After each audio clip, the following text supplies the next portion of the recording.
ഈശോമിശിഹായ്ക്കും സ്തുതിയായിരിക്കട്ടെ.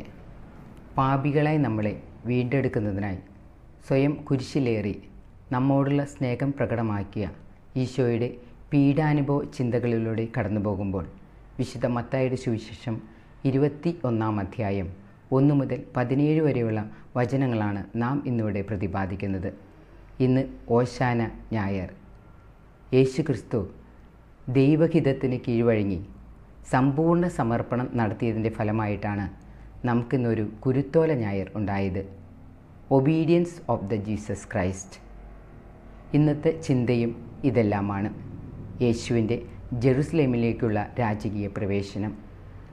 2 ദേവാലയ ശുദ്ധീകരണം. യേശു രാജകീയ പ്രൗഢിയോടെ ജെറുസലേം നഗരത്തിലേക്ക് പ്രവേശിക്കുകയാണ്.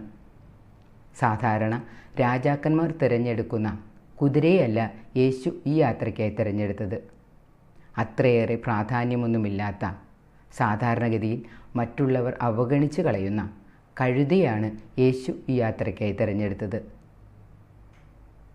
ഇതിൽ നിന്നും നാം മനസ്സിലാക്കേണ്ടത് യേശുവിൻ്റെ രാജ്യത്വം പ്രകടനമല്ല, മറിച്ച് പ്രത്യാശ നൽകുന്നതാണ്.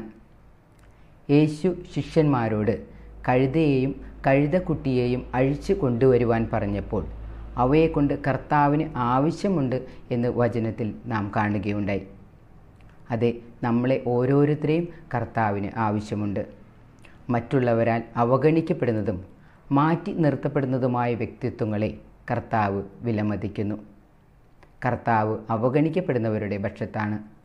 നമ്മളുടെ ഓരോരുത്തരുടെയും ഒറ്റപ്പെടലുകളും തരം താഴ്ത്തപ്പെടുന്ന അനുഭവങ്ങളുമൊക്കെ കർത്താവിനെ പ്രഘോഷിക്കുവാനുള്ള ഇടങ്ങളാക്കി മാറ്റുവാൻ ഈ നോമ്പുകാലം നമ്മെ സഹായിക്കട്ടെ.